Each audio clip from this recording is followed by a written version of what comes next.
What's going on, guys? Welcome to the latest edition of Gin and Tonic. I'm your host, as always, John J. II, and let's get right into it. Let's talk about Russell Wilson. So, Russell Wilson is very displeased with his current situation in Seattle at the Seattle Seahawks camp. He's tired of getting hit. He's tired of getting smoked in the backfield, and he's sick of it. He's had enough. He wants to play for a team that is going to respect his needs and going to give him the protection that he needs. Whether he's fed up with the coaching staff or other personnel is unbeknownst to me. But basically, he's shown his displeased attitudes to a lot of people, and it's made it to the press. So we're looking forward to seeing what's happened. There's players flying all over the place. It's like popcorn city. Popcorn's flying all over the room, just like quarterbacks and other players across the NFL. We still have a couple weeks before the free agency process begins, so we'll look out for that. But there's three teams in particular that I'm looking at specifically to see Russell Wilson have a potential spot at. So the first team is the Dallas Cowboys. Now, as we all know, Dak Prescott's contract is almost up. He will be looking to either stay or leave, and that's not really up to him, is it? It's going to be up to Jerry and the other higher-ups down there in Dallas and Jerry's world.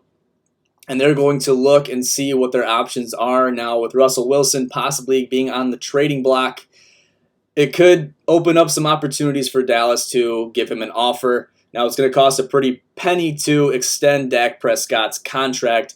Now, whether or not they want to do that or not and kind of roll the dice with Dak again is up to Jerry and all the owners and everything down there in Dallas. So we're going to see what they wind up doing, but it's going to be very interesting to see what they wind up doing. Whether or not this is even a thing or not, these are all rumors. So whether anything happens or anything comes of this for Russell is kind of up in the air for now. So the next team we have is the Miami Dolphins. The Miami Dolphins are a franchise team, and basically they have Tua and Fitzmagic right now. Not a whole lot of depth behind that. Or beyond that.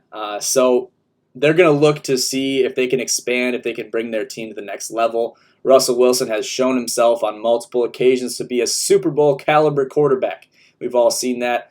Multiple matchups in recent history, recent past. We've seen Russell Wilson in the big game. Whether or not he's won or not is a different story. But we've all seen what he's capable of. We've all seen that he's capable of making it to the Super Bowl and winning playoff games. So if he can do that and lead a team and do what he has to do in the trenches, then we can see him doing that for another team. We've seen that was pretty obvious with Tom Brady going to the Buccaneers, winning a Super Bowl at his first try at it with the Bucs. So very impressive stuff.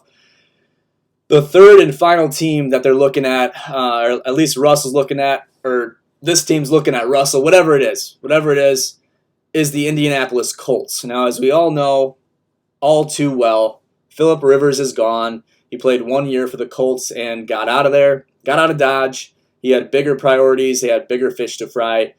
Back home, wanted to spend some time with his family. That's fine. That's great. But there's not a whole lot of depth in Indianapolis as far as the quarterback position goes. So they're looking for a good pickup, whether it's through a trade, whether it's through the drafting process. Whatever it is, they're looking at Russell Wilson, and they want to give him an offer. They need a quarterback. They have very little depth in the quarterback position, like I just said, and it's going to be tough to pull a quarterback out of thin air. So they're going to have to give Russell a good deal. If he wants to take it or not, that's going to be up to him. But as we all know, too, Russell Wilson is a quarterback that demands a lot of money. He demands a high-level contract, multi-million-dollar contracts.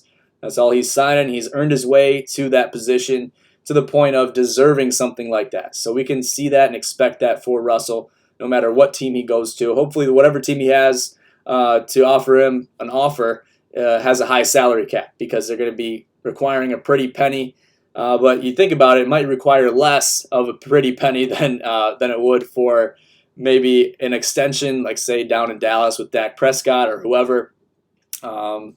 We're looking for this type of stuff. There's a bunch of other teams in the mix that are looking to pick up Russell Wilson, as far as the Pittsburgh Steelers, the Saints, the Eagles, just to name a few. Even the Patriots are looking, the Jets. There's a lot of quarterbacks, a lot of teams up in the air. A lot of teams are scrambling right now. They don't know what they're going to do. They're looking to validate and see what their options are, scale their options out, put them on the table, and decide what they have to do to bring their teams to victory. It's going to be interesting come free agency season. what happens for that, and especially what happens for Russell Wilson and his future. So I'll leave it at that, guys. Thank you guys for tuning in to this edition of Gin and Tonic. I'm your host, John J. II. Have a great night.